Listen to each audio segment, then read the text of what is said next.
everybody, hope you're doing well. Welcome back. Today we're going to, I've been doing a series on songwriting, breaking down some of my songs, how I wrote them to help you figure out how to write your songs. And hopefully they've been helpful. And this video I want to kind of talk about how to write a song without using a song as an example, just kind of some ideas and some tips and stuff without a particular song in mind, okay? I'm hoping those are helpful, how I wrote my songs to give you ideas.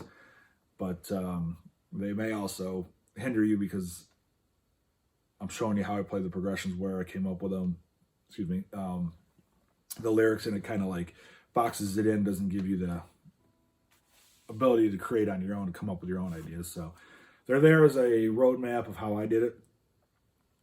But I want to take this lesson and just kind of explain some songwriting tips, okay? All right, so let's get started. I'm just going to kind of wing it today because it's how I write all my songs. I'm not writing a song today. I'm just going to give you some ideas. So first, for me, as I've said in my other videos, if I write the lyrics and try to put music over them and make it fit, it feels forced, and I have hardly any songs written that way. There might be like one or two. The majority, I write the music, and then the lyrics come last. That's just how I write. Other people write the other way. There's no right or wrong way. But what I like to do is come up with a progression, okay? And you don't need to know this. You don't need to know music theory, but it is helpful. It's just tools in a toolbox to give you different ideas. It's colors to paint with if you have different ones you can choose from. All right. So you got to figure out, what key, what feel you want. Happy, you want sad, and if you know some of these tools, it helps. Like what chords are in what keys. That if you're trying to write a song and you don't know any of that, it's very difficult because you're like,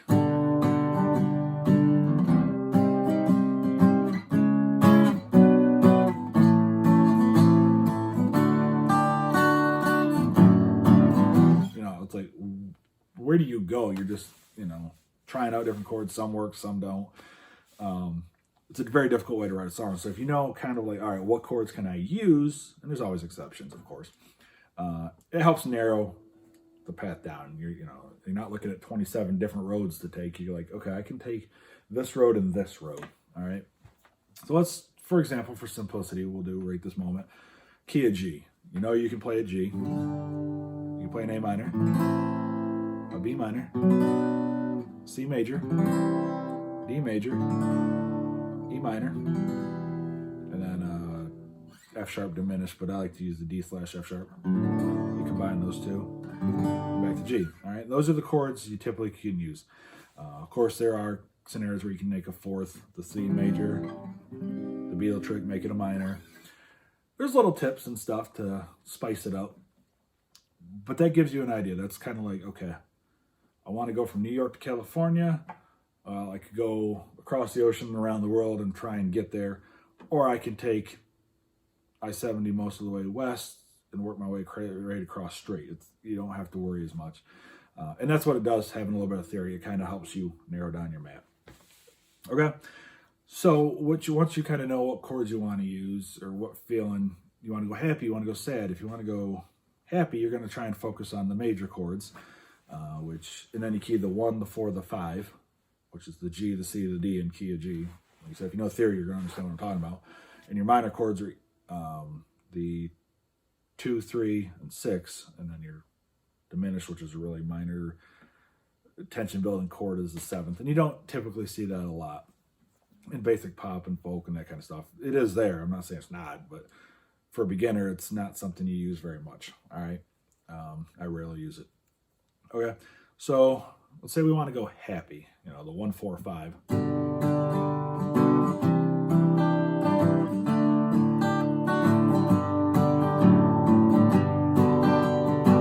G, C, D.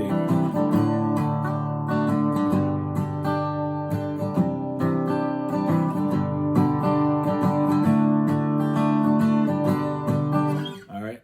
That's very happy.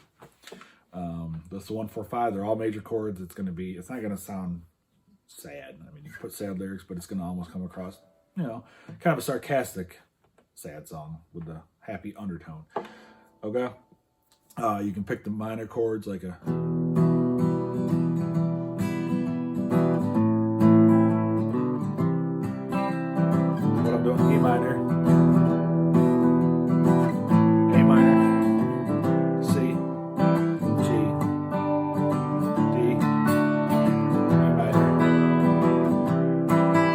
you can play around with those chords, but if you kind of focus and make the home, that resolve one, the E or the A minor, it'll give you a sad feeling. All right.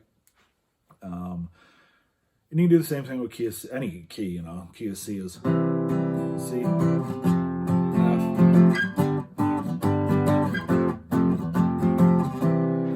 That's a happy 1, 4, 5, 4 progression. Key of C, you can go with the more on the minor. C, A minor, D minor. You got to kind of figure out what you're feeling, what you want to write, and that's the hard part when you're explaining songwriting. Is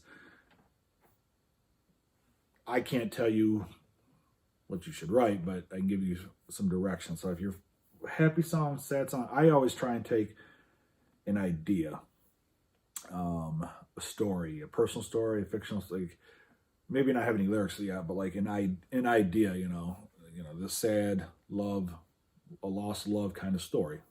Okay, where can I go from that? And if you ever wrote like essays in school and you had the piece of paper and you'd write, boom, sad love story right in the middle, and then you draw off of it, tears, heartache, moving away, different things, and then you can start building a story around that. It's a good way to come up with ideas, and then you take something to do with tears and make a line out of that. Heartbreak, you can make a line out of that, and then you can start figuring out what rhymes, what fits musically. That's a good tool when you're first starting out.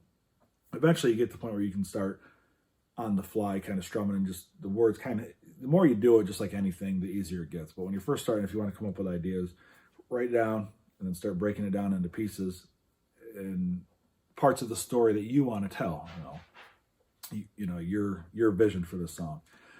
And then you can start putting that over your progression.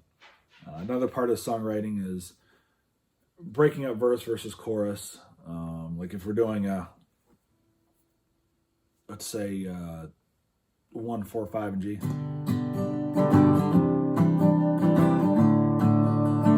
That's your verse.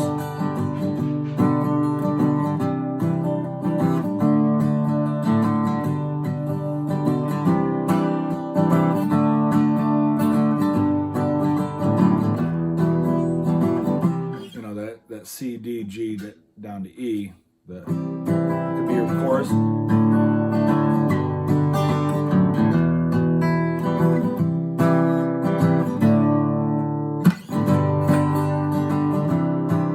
All right, you can break it up, have 2 different progressions. A lot of times it's nice to have the chorus start on the root, so you could do your verses like a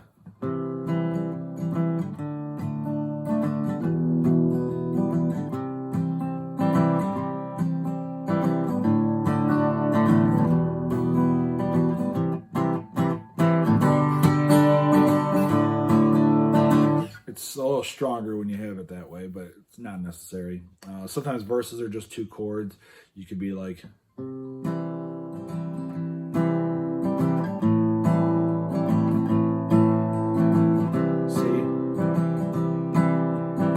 A minor,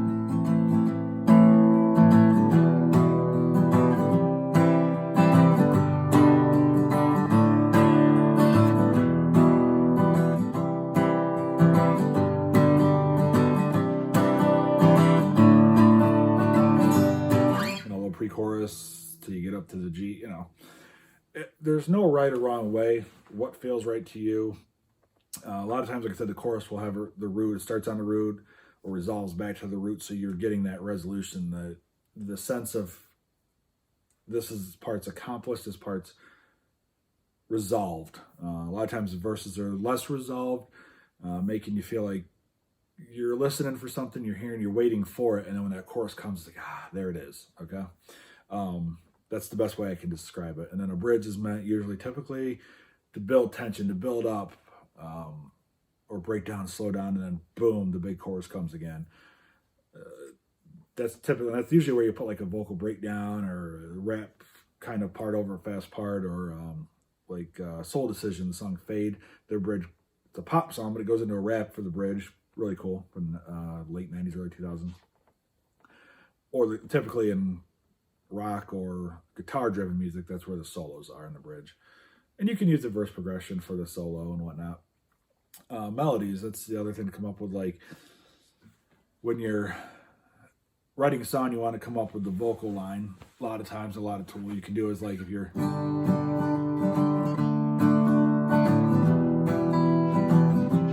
so that's wagon wheel if you're familiar with it, but so many songs are 1 5 6 4. You can be like,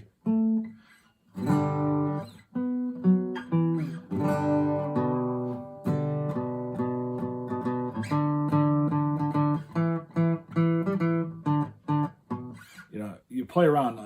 A great tool is a looper pedal. I have one, so I'll loop a progression and I can.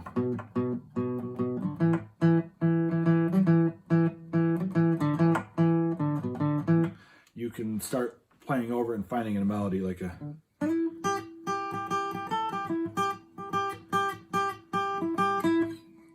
And filling in, and you can start putting words over that, like. And a lot of times I'll hum like. To try and find like I don't know why, and you just play around and silly stuff and words and stuff will start to come out. You'll start, the more you do it, the better you'll get at it.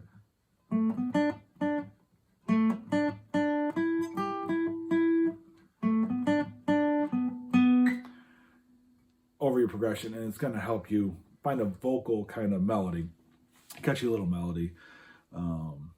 Which is nice. A lot of times when I've written, I've just put words over those chord progressions, and because I'm not a singer, I have trouble finding the vocal melody for it. I've been implementing more. When I write one, I'll take and make a guitar melody, and then I'll use that for like an intro, and that's the actual vocal melody, so it's familiar. You hear the intro, then you hear the person singing that melody, and it catches the ear. And that's one thing, one tip I learned a long time ago: when you're soloing, making melodies, you want to catch the listener's ear, so it has to be familiar. So when you're playing like a solo, you can just endlessly wank on the pentatonic. It will say, A minor pentatonic.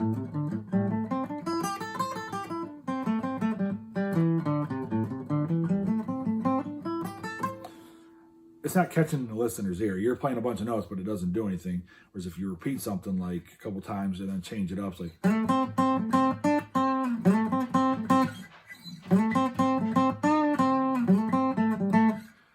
There's some familiarity because you're kind of repeating patterns, repeating notes and phrases in the ear. Like, hey, I like this. It can start to catch on and listen. If you're just all over the place wanking and it doesn't have any sort of like repetition, a lot of times the listener gets lost. So just a little tip I learned that was very helpful is that familiarity, repeating phrases, so you're not just up and down the scale. You throw a little repetition in there and it hooks the listener's ear. And then as far as lyrics are always the hardest one. Like as I said earlier, come up with a story, whether it's personal or fictional, and then just build off of that. I have a habit of going all Bob Dylan and writing too many lyrics. Some of my songs have too many words I'm trying to fit in a small space.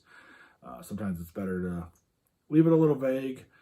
Don't be so specific so the listener can actually attach it to them. If it's too specific, sometimes it doesn't connect to people because they haven't experienced that. But if you leave it a little vague, open interpretation, whether it's a lost, losing someone you care about, could be pretty vague, and it can attach to someone who's lost a parent, a child, a loved one, a significant other, whether through breakup or death or moving or whatever. If it's vague, it's open to interpretation.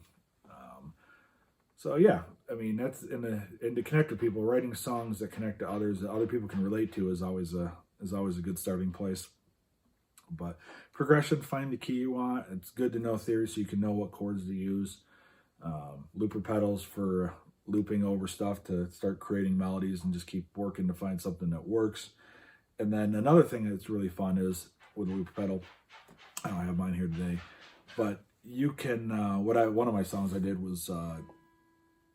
Nothing more to say, I think. I can't remember, but it was like a progression like A, F sharp minor, to an E major, to a D.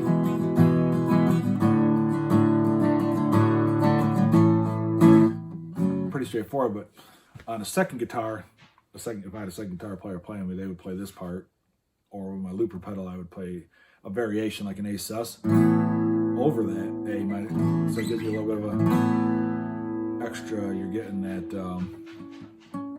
B note in there, and then the variation of the F sharp minor, suspended.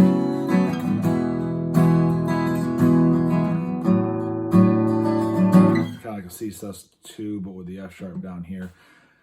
Chord variations alongside the basic open chord, so it gives you a bigger sound. That's why the Foo Fighters have a huge sound. They have 3 guitars doing 3 different things. Sorry about that. Somebody called in. If guitar player's playing an A, I'll play an A up here. If they're playing a C